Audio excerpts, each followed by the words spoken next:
John Falchicchio, Deputy Mayor for Planning and Economic Development, and welcome to the Recovery Weekly Check-In with DemPed. On behalf of Mayor Bowser, thanks for joining us. And I wanted to bring attention to yesterday's briefing by Mayor Bowser.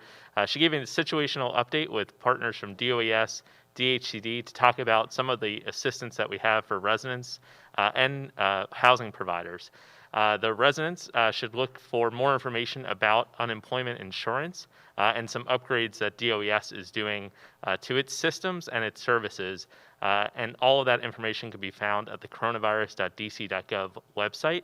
And also, we opened up a program through DHCD for housing providers to be able to provide, apply for rental assistance for their rent in arrears through a program called CHAP, which is the Coronavirus Housing Assistance Program. For information about that program, you could also go to the coronavirus.dc.gov page or website and look for the rent page. Also wanted to bring to everyone's attention some work that the Department of Insurance, Securities, and Banking is doing. They are doing some informational seminars in order to help businesses, whether you're a new entrepreneur or a seasoned business owner, in order to find more access to capital. It is something that DISB works on through partnership in a program called DC BizCap support program. And they'll have a forum that targets audiences across the spectrum of business owners about how to obtain funding necessary to grow and operate their businesses. So if you want more information about these workshops, where you'll hear from experts in the field, you can go to disb.dc.gov/events. That's disb.dc.gov/events. And before I bring in our first partner, Sumangle Cook, I wanted to mention that she did some outreach today with MPD and the Department of For-Hire Vehicles, where they did something called "If you leave your car on, it could be gone." This is information about the uptick in motor vehicle thefts that we experienced in the city, and we've seen delivery drivers targeted when their cars are left on.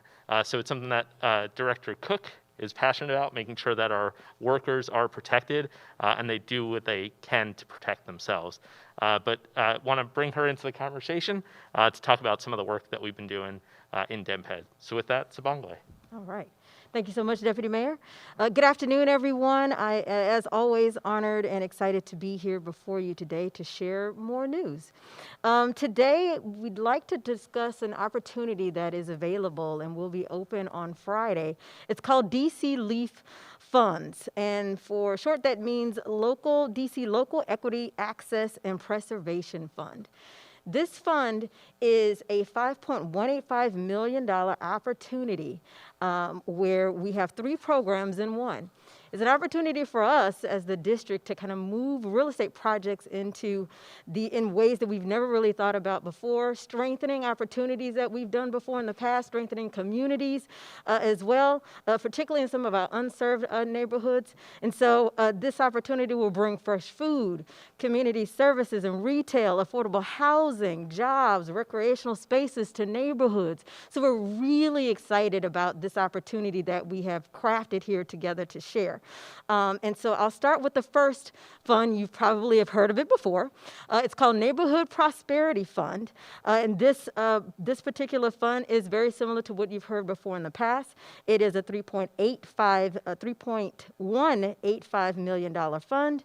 Again, this one is about spurring economic growth in development projects across different census tracts. There's more details that will be provided once this information releases on Friday. But it is about economic growth and employment, food access and security, and healthcare equity. This is the new component of what we're adding to Neighborhood Prosperity Fund, because what we know in some of these communities across our city, that we wanted to make sure that we created an opportunity for investments where we can really hone in on healthcare access. And so that is a new component to our Neighborhood Prosperity Fund that you've heard of before in the past. This is the brand brand new element to that. And so we're really seeking opportunities from developers who are interested in doing just that, bringing more healthcare opportunities and access to our communities. So this is a new component. You'll hear more information about that on Friday when this opportunity releases. But the next one that I wanted to share is our DC Nourish fund. So Nourish DC fund, this is a $1 million fund. Very, very exciting. We have been working with our agency partners in Office of Planning, as well, and a myriad of different stakeholders across the city who have been talking and advocating for something like this. And so we're really excited to now be able to share that there is an opportunity for us to bring in an operator that will be providing opportunities to invest in small businesses that are looking to provide food opportunities in our communities. So more details to come on that as well next Friday, this coming Friday. That is a $1 million fund. And eligible applicants are qualified community development financial institutions or even community-based organizations that will be eligible for this opportunity. So we definitely encourage you to take a look at the opportunity when it opens up on the 12th. Following that opportunity on the 12th, we will have information sessions available as well. And so we definitely want to make sure that you sign up for those. You'll be able to email us and find the link so that you can most certainly register to participate. The next fund that I wanted to share with you is another new one, and that one is called Locally Made Manufacturing Grant. This is a $1 million fund. Extremely excited about this opportunity too as we dip into the supply chain opportunity for some of our locally made businesses, entrepreneurs, makers, and such who are looking for ways to take the next step in their journey around their business. And so we're looking for businesses or developers who have projects in our Great Streets corridors where you are looking to manufacture or do mass manufacturing with different products across the district. So whatever your if you are possibly, I don't know, doing coffee or durable goods of some kind, this is an opportunity for you to look at this particular investment. Again, February 12th, that's this Friday, we want you to take a look at the opportunity. Most certainly click the link so that you can sign up for information sessions where they are available. We also are here to stand ready to answer any questions that you might have. Go to the dmped.dc.gov website for more information and details. That is where all of these announcements will be placed. Also, should you have any questions, please feel free to email us at Oh, I'm sorry. I was just about to give you a different email address. What is that? I think it's DCBizGrant at DC. DCBizGrant@dc.gov. Please forgive me. I'm confusing all of my email addresses right now. But that is available on our website as well. So we stand ready to answer any questions that you might have. So Sabangwe, can I ask the first question? Yes, yes. All right. So let's go back to the slide that had all the programs listed. So if we go to the ones that showed DC Leaf, can you just walk us through, so if Neighborhood Prosperity Fund, what type of business or entrepreneur should be applying for the Neighborhood Prosperity Fund? For Neighborhood Prosperity Fund, the type of developers are the ones that can apply for Neighborhood Prosperity Fund. Neighborhood Prosperity Fund is specifically for developers who have opportunities that are actually serving our most unserved communities.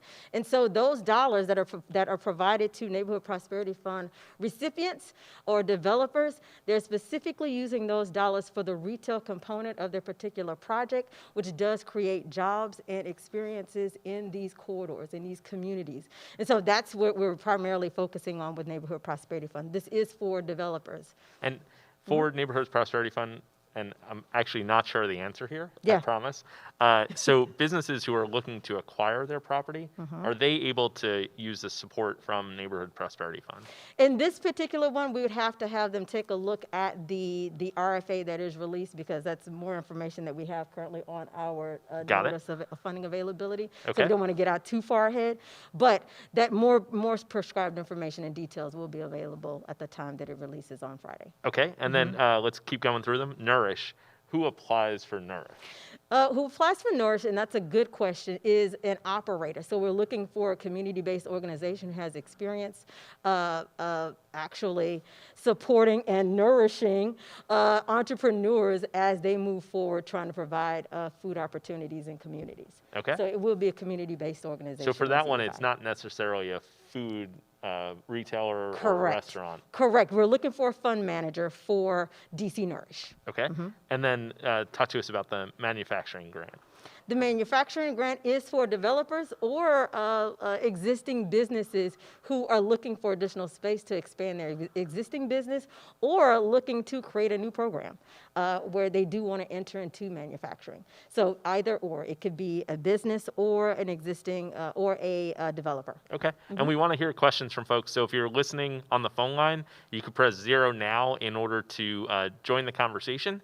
If you're on social media, use the hashtag DCHope in order to queue up your question. You could also, if you're on Facebook, use the chat function below the stream, and that will actually allow the team to see the questions that you have. So press 0 now, use the hashtag DCHope, or put it into the chat on Facebook. And I'll turn it back to Sabangwe, who's going to bring in our other guests. Sure. Thank you, Deputy Mayor. Okay, and so the most exciting part of today are our guests that we have. We always are excited to have new people here to share their experiences. And this afternoon, we have Ms. Hannah Choi, owner of Mookie's Market, and Samantha Pounder, a partner at Mookie's Market, that are here with us in person. And then no stranger at all, Adrian Washington, who is, their project is Benning Market. Both, all three of these particular individuals are recipients of our Neighborhood Prosperity Fund, and we have them here today to kind of share some of their insights and thoughts. And so what we'd like to do is, number one, welcome you three here today. Thank you, Adrian, also for being here virtually. We appreciate it. If you could just give a little bit of background about yourselves professionally and personally, and then a little history about your business, if you would, and we'll start from there. Okay. All right. Well, and John, thank you very much for having me today, and hello to everyone out there. Can everybody hear me? Yes, we can. You always have to check in these days. My new catchphrase is, you're on mute. So I know that. So great to be here, and once again, and hello to everybody. So just a bit about myself. I'm a native Washingtonian. Grew up in Ward 8, live in Ward 4 now. And my company, Neighborhood Development Company, is a DC-based development company. We own and operate housing, commercial properties, both affordable and market rate, pretty much in all 8 wards of the district.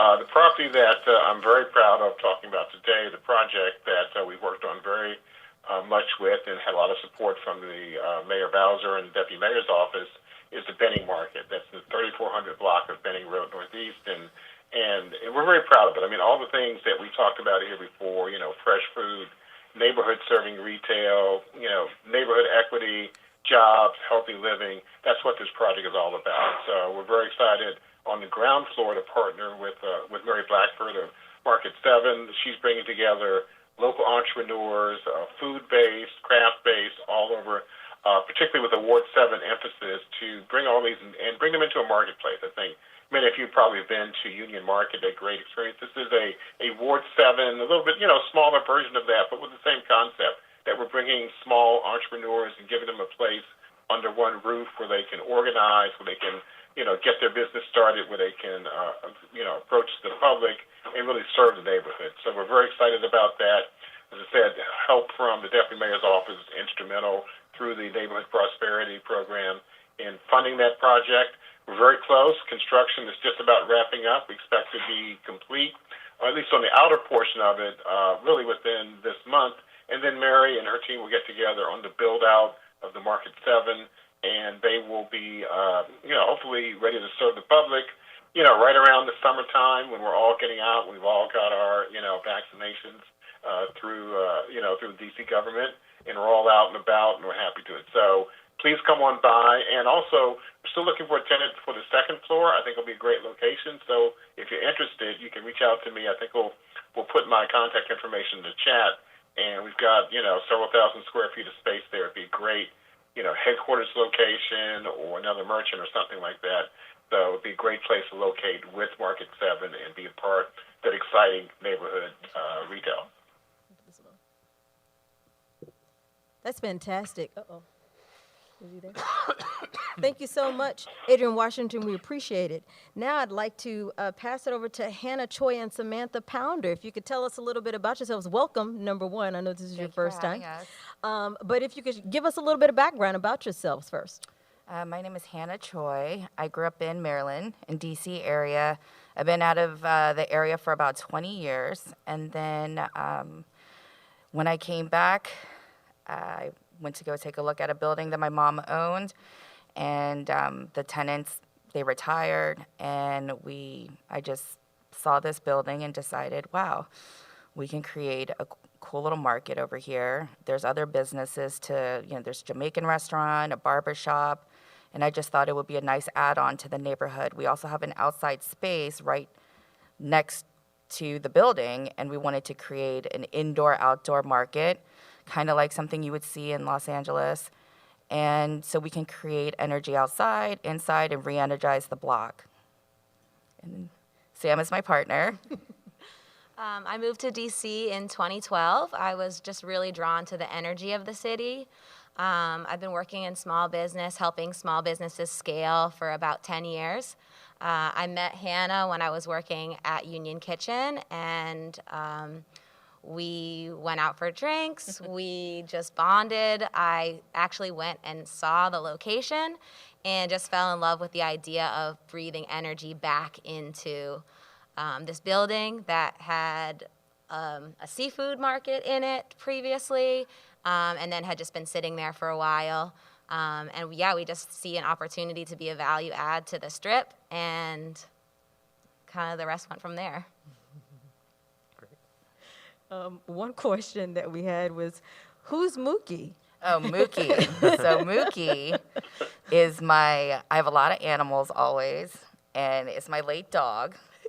And I just thought, the UKI is, I'm Asian, so that it represents me a little bit. But Mookie's is a very, it just kind of rolls off the tongue. And it's like, we're going to Mookie's. So I thought it would be like a really smooth way of just having a safe space open. Mm-hmm. Got it. Then you talked a little bit about, the energy and the liveliness of the area, and you mentioned that your mom had owned the building and the transition. What kind of inspired all of that to happen as you start to see this transition and the connection to the community? Talk a little bit about that. When I was young, I remember my mom. So this was the first building and business my mom owned as an immigrant to the country, and she decided, she was like, this is cool. It's a seafood market. There's always energy outside, and they're on Fridays. There's a culture of Friday where people are drinking outside, having their fish sandwiches, and there was always a line selling crabs outside, and I always remember that image and that energy. And when we went to go look at the space again after all these years, like 30 years, I noticed that we had a great space, location, but like, what do people need and want? So I decided, let's do a pop-up farmer's market. Showed up one day, stayed there for 3 months, and got to know the neighborhood, got to know that there's a lot of vegans in the neighborhood.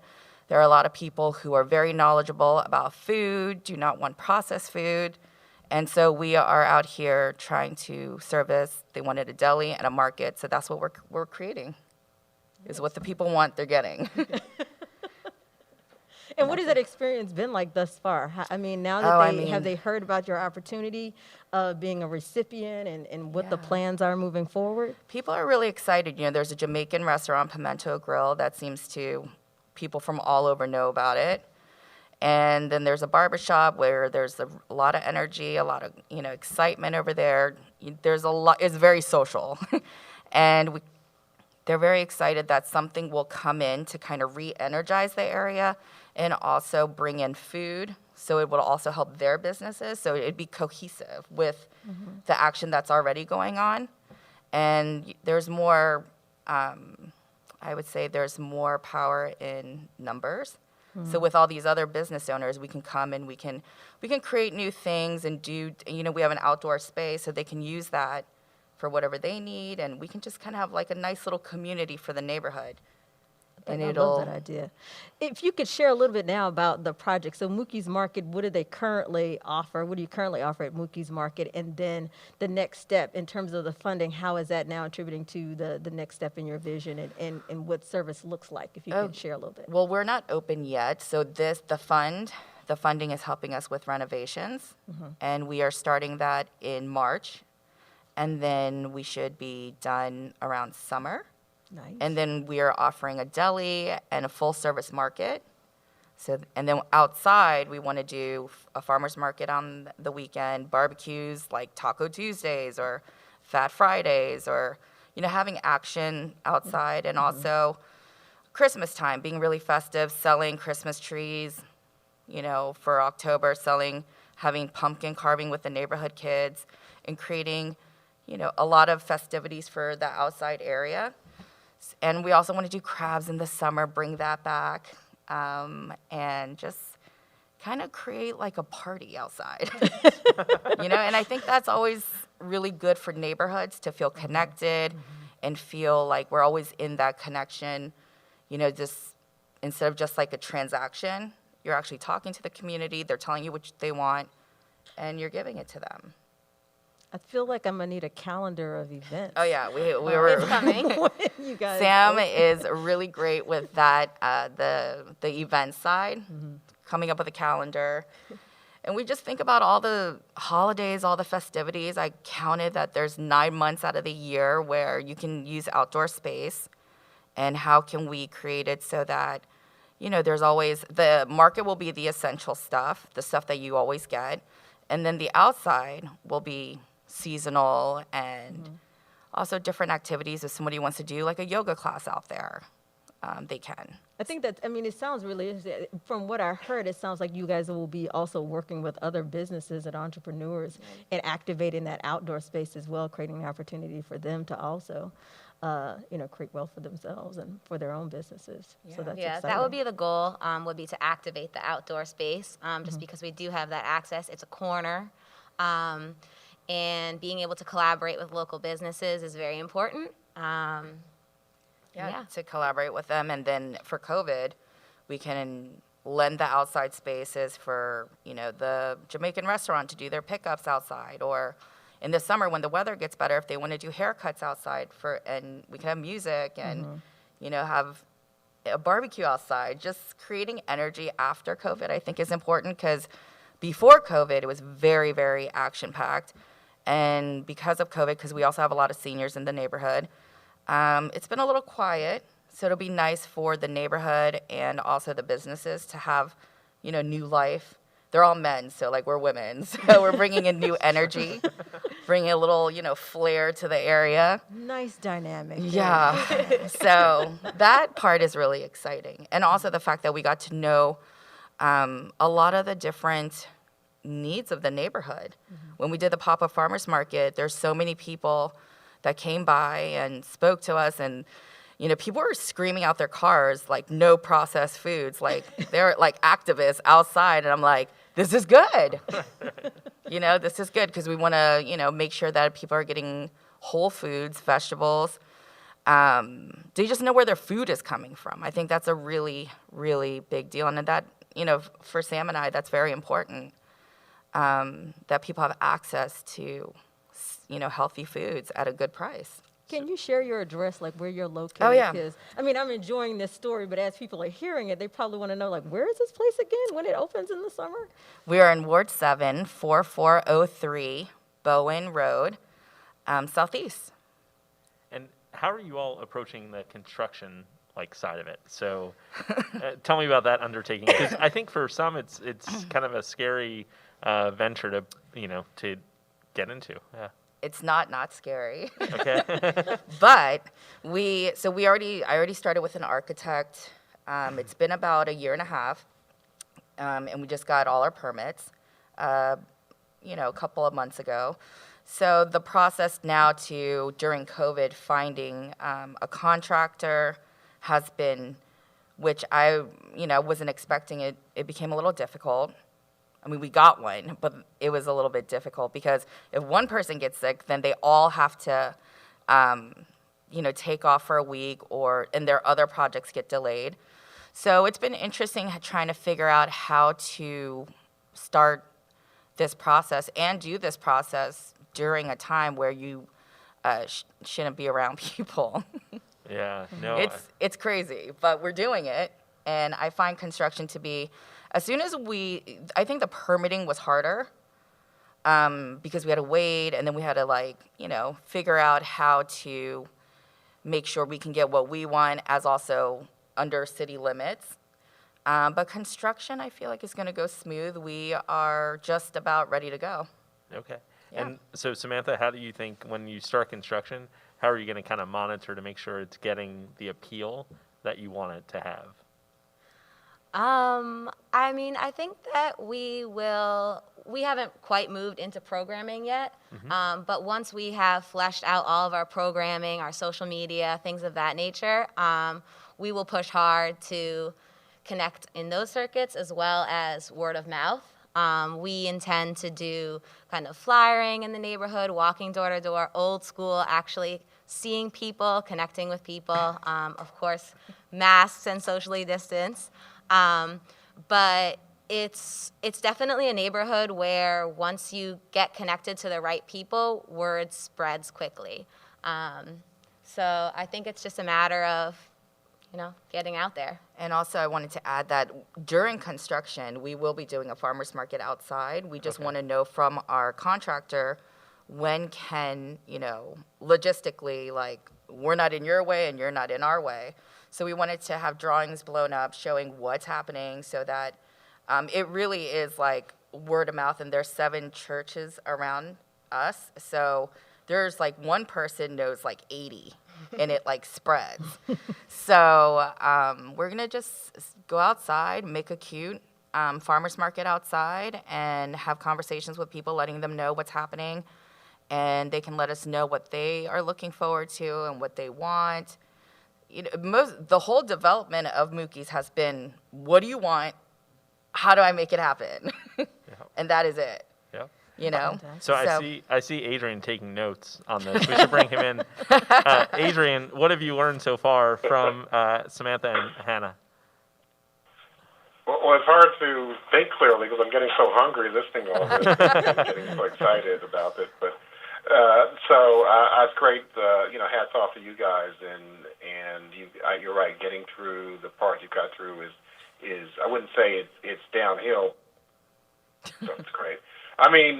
What I'm hearing, and it's in line with what we're trying to do, is that you've got to involve the community in these things. Yeah. You can't just come down and parachute down and, do this. You've got to, bring them in early for consultation. You want to get the word out. You want to make sure, and what I really like you guys are doing is you're being complimentary to your neighbors, and so they view it as something that's helping to, animate their businesses and bring it to it. So it's like everything else in life. You've got to collaborate, and the more collaborate, there's a lot of success to go around. And if you help me, then I help you. So I think what you guys are doing great, and I can't wait to come there and break some crabs and partake in all the other fun stuff. Sound like you got going on. Thank you. Great. Well, let me bring some of our viewers into the conversation and answer some of their questions. For Sabangwe, first question for you from Facebook. And it's from Jamie. Jamie asked, when can we expect to be notified about receiving the Bridge Fund grant? Okay, good question. And I'm not sure what category, so if you want to run through them. Majority of the Bridge Fund notifications have already gone out. And so if you have not received anything, feel free to email us at whichever Bridge Fund you applied for. The only Bridge Fund that currently is open right now is the Entertainment Supporting Businesses Bridge Fund. That's the one that's open. And so once that closes this Friday, then we'll begin review and begin sending out notifications for that. So the Supporting Entertainment Bridge Fund is the only one that has not gotten notified thus far. And I sometimes get confused by the supporting entertainment. So entertainment, we broke out into venues and you want to walk through that? Yeah, supporting businesses. So this is the second part of the Entertainment Bridge Fund. And so the supporting businesses are like your audiovisual, your equipment rental companies, your your booking agencies and the like. And so those that have been indirectly impacted by the entertainment or venues or events or activities that are taking place from at those different venue locations. And so all of those vendors that businesses typically use for events and opportunities and activation, those are the businesses that will be eligible for this opportunity. Okay. And another Facebook question we had was from Ricardo. So Ricardo asked if the Neighborhood Prosperity Fund can be used for projects and endeavors such as video production studios and training facility. Is that an eligible use for the Neighborhood Prosperity Fund? So it is for the developer, and the developer has to identify tenants that they would then bring on board for either that retail experience at the lower level. So based on that, and more information will be prescribed in the RFA on Friday, it will share with you exactly who are those eligible businesses or tenants that the developer could choose. And actually, while you were talking, I thought of a follow-up question. Amazingly, Quentin on Facebook asked the same question, which is who falls under the umbrella of developer, and how do small businesses or nonprofits, can they apply as well? Yeah, if you are a part of the development team, so you could be someone like Adrian Washington Neighborhood Development Company, and they have also brought on board maybe a nonprofit organization that is also a part of that particular project. So the developer is a development team that makes up a large body of folks who are interested in doing that particular project. Okay. Now, Hannah, do you consider yourself a developer? Is that what you do professionally? No, I Okay. just think more like I was a set designer, so for films, so more kind of like, you see a place and everything turns into kind of a little bit of a movie. You can see it come to life, and so I guess more visionary. Right. So in that for instance, you guys' project, obviously. Yeah. For that RFA, theirs was slightly different. For this one here, as this round comes out, there'll be new prescribed update okay.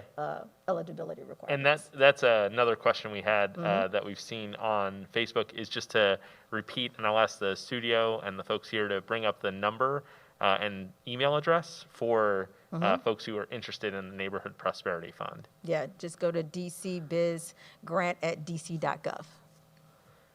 Great. So dcbizgrant@dc.gov. That's where you get it. And also, the other thing is, folks aren't behind because the application actually opens on Friday. Opens on Friday. It is not open yet. Great. And they'll be able to apply over the course of a month. Correct. And get back to us by the Ides of March.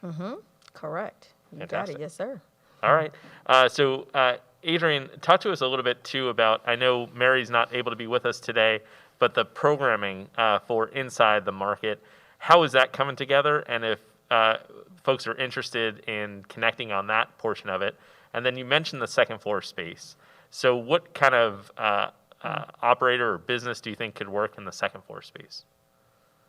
Well, first, in terms of programming, I do wish that Mary was here today. Mary's really the one, leading that. But, I mean, she's been working on this for years and reaching out to local businesses. So I know that she has a good lineup.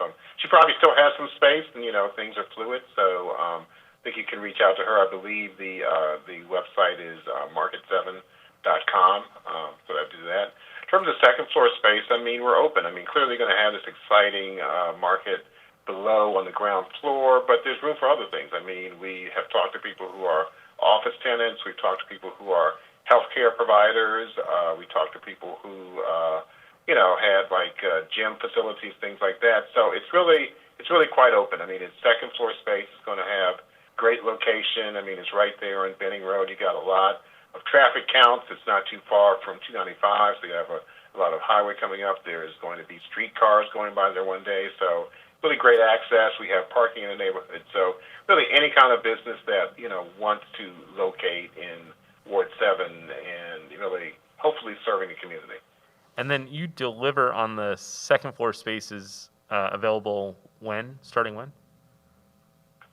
Well, we're ready now. I mean, the building, sorry to do with the real estate speak, but what's called the core and shell, that is sort of the, outside the building, the roof, the windows, and just the bare walls, the interior. I mean, that's ready now. So we really are ready to start interacting with potential tenants, and then the process is that you come in and we talk about how to customize the space for your use. But we're ready right now.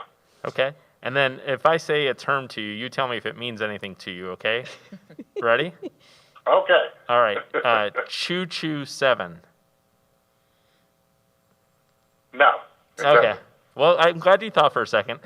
So that was, it stands for, it's actually a nickname for February 27th, 227, Choo Choo 7, because that was the day that Mayor Bowser opened up the streetcar.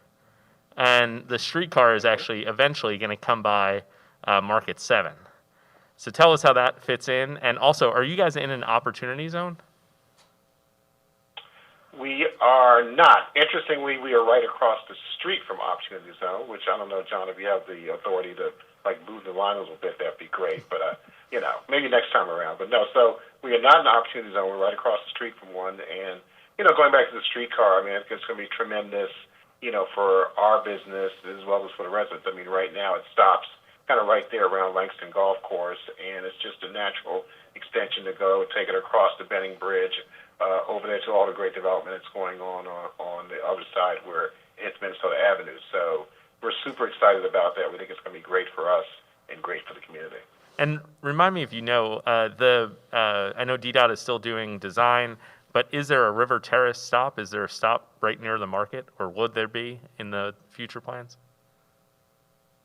I don't know. Okay. I'm pretty sure, though, there will be. I mean, there's a natural kind of a commercial hub there. I don't know, folks who go by there, old-time D.C. folks know the Chateau. That's sort of right next door.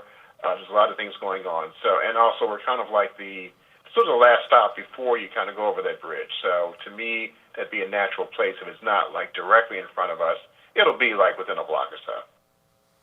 I think what I also is exciting, particularly on the Market 7 side, about what we do know regarding that lower level is that they'll be activated, that Mary is primarily focused on activating that space with entrepreneurs specifically from Ward 7. And I think that's the most unique element to what her programming, plan is. I know she's thought a lot about how to also create jobs and training opportunities. She's been working quite a bit with the Department of Employment Services, their Talent Client Services unit as well, considering, how do we also create opportunities and jobs and training as well, and upskilling. And so I know that what I can't wait to see and I'm excited to see as she breathes this new kind of experience in the community is how to then activate and bring in these entrepreneurs that are from Ward 7. So I think that's really exciting and powerful to witness. I know she has been talking to quite a lot of different stakeholders across the city, specifically in Ward 7 and other agency partners as well. Great. And just No, I mean, absolutely. I don't think. No, go ahead. Sorry. I think I could have put it any better. I mean, we're really. Oh, go ahead. No, I'm sorry. Go ahead. Go ahead, John. Okay, no, I say that you just hit the nail on the head. I mean, it's really impacting Ward 7 in so many ways. It's supporting the entrepreneurs who are there. It is providing jobs and job training. It's providing healthy food. It's providing locally made goods. So it just is really and it's done, in a partnership with the River Terrace community. So it's just all these things coming together that really just reinforce each other, and it's really what the project's all about. Absolutely. And then just bringing Hannah and Samantha back into the conversation, you talked a little bit about how neighbors have talked about food equity and the importance of not always having processed food options. So how have you approached that work and kind of getting more up to speed on what residents want and why that's important for us to continue to focus on?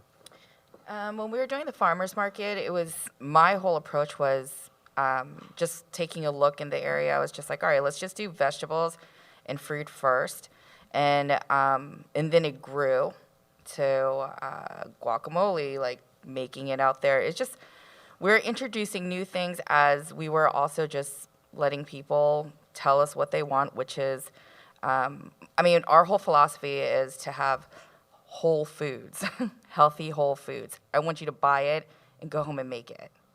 because I don't know how to cook it for you. So the whole point is I want you to take it home. I want to provide you with everything that you need to go and cook and not eat junk.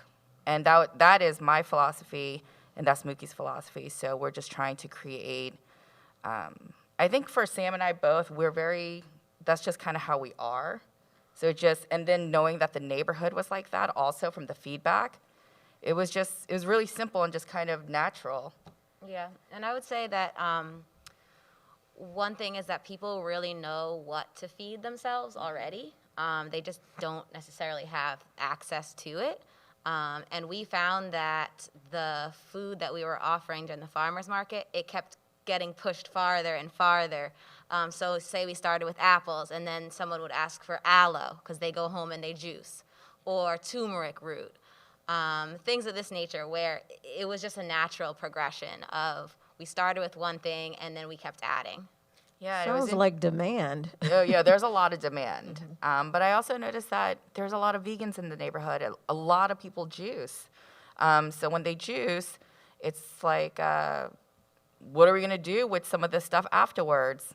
So we wanted to create composting with the Jamaican restaurant and kind of have create a different kind of healthy community. Maybe it's a feminine touch, I don't know. It feels that way, but a lot of juicing was asked, lots of, just everybody wanted something healthy. From people who are like, do you have quinoa, to like, turmeric. So whatever the demand is, and we're so happy because we're knowledgeable about food, and we're always constantly learning. And people come in and talk to me about their diabetes or their stage 4 cancer that somehow they were able to heal with juicing. And so you hear all these interesting stories, and they have me researching a lot of stuff too. So it's been quite a journey, but as long as we have this conversation, that's how Mookie's was started, with the customer, and the trust is built, we can provide. I mean, it's a really healthy, I feel like, connection, very honest back and forth. And I think that's the special part about Mookie's, is that we're very connected with people who are going to be our customers. And have you figured out too, like when you're open, how will you keep your sort of supply chain like agile in terms of what you provide and the offerings that you provide? Yeah. I think just working directly with farmers. Hannah has a lot of access to different vendors already, and so working with them to source different products. But one thing that we want to go back to is more seasonal eating, and when you're working directly with farmers, that is a possibility, specifically local farmers, not necessarily going out to another country that has something in season all year round. And yeah, I think it's just it's the same thing as being flexible in those relationships with the customer as it is with being with your vendors. And will you have prepared food as well? Yes, we will offer prepared food. We'll have coffee for the morning. We'll have breakfast sandwiches, kind of grab-and-go salads. We will have deli sandwiches. So we will offer prepared foods as well. Yeah, they asked, a lot of the people asked for sandwiches. And I was like, really? Like, wow, this is what you want? They're like, yeah, we want healthy sandwiches. And so that's when the whole deli came about. And we're naming all of the sandwiches after our friends' pets. It's easier. And yeah, so and the great thing is we didn't have to like stretch so hard or impose our food ideas. These are all ideas that are coming from literally the neighborhood.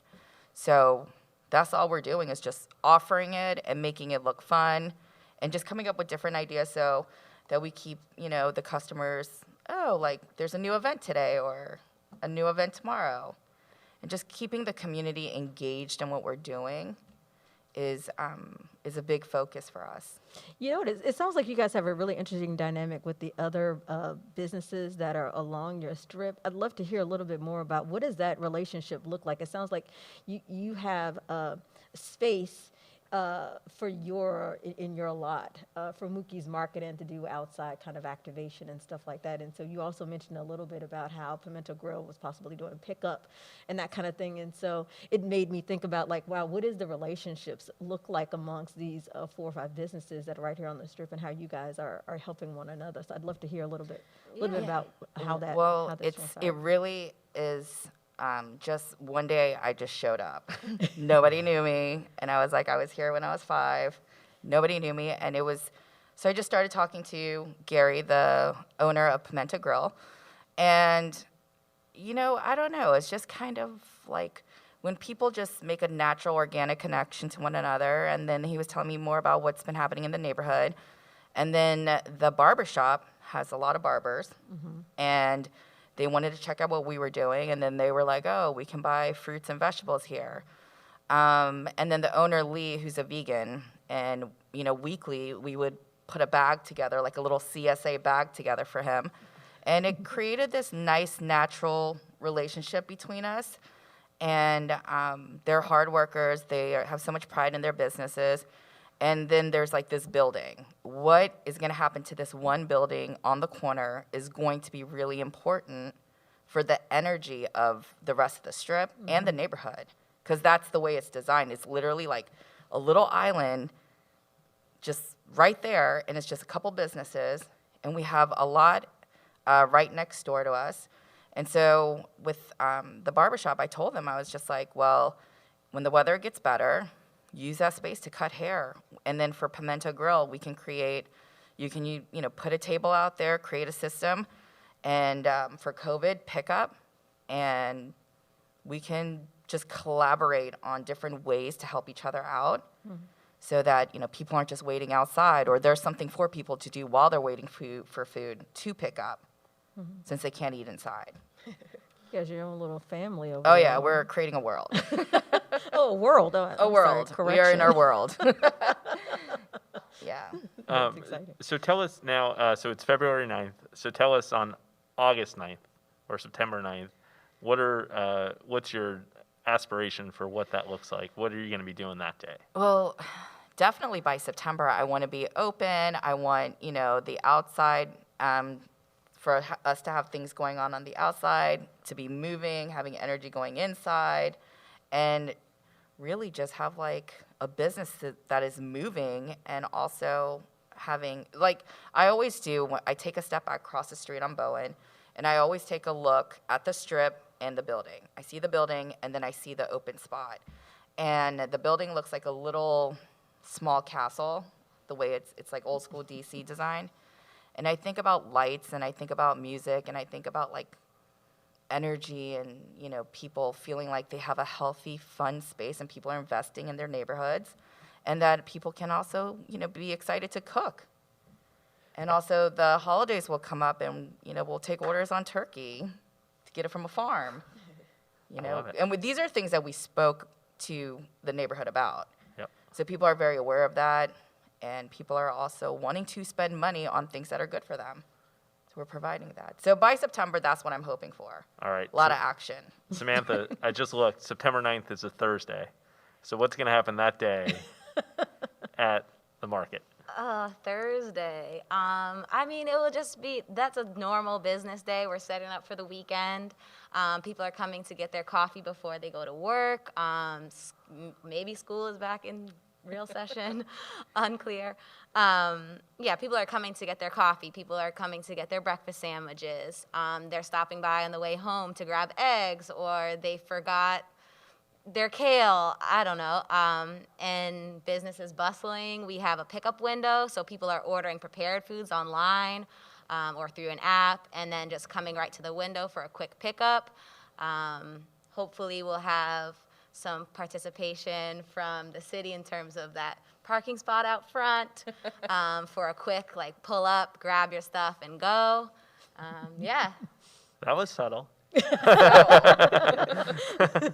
And I promise September 9th is not my birthday or anything like that. I'm just picking a date where you all said that the summer is when we'll open. So, Adrian, what's going to be happening at Market 7, you think, on September 9th or in that time frame? I mean, September 9th is going to be great. And also, we have outdoor space as well. So I think that, September 9th, our, garage door type windows going to be open. People can be flowing in and out. And really, I mean, I think for the entrepreneurs there, I think their dreams are going to be realized.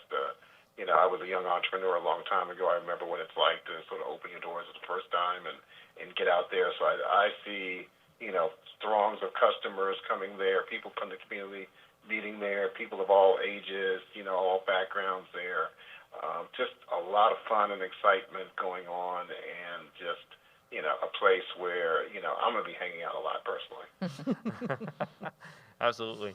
Well, Sabangwe, I'm not going to ask you the September 9th question, unless you want to answer, offer where you'll be on September 9th. But what's your parting advice for folks who are watching and thinking about approaching or how they should approach these grant opportunities? Yeah, absolutely. I think the one parting, note or that I would flag is that if you have a question or in doubt and you're excited about these 3 opportunities, please, by all means, if you're curious about anything else prior to this application opening on Friday, feel free to email us at dcbizgrants@dc.gov. I think that's the main thing I would like to flag. So if you have an outstanding question, feel free to email us.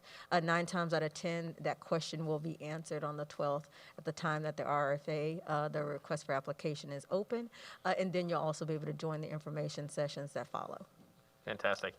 So your safety is really important to us. It's the most important thing. We've got to keep emphasizing, obviously, to do all that you can to keep yourself safe from the COVID virus. But we know there are a lot of business owners who are watching, who use deliveries, who make deliveries.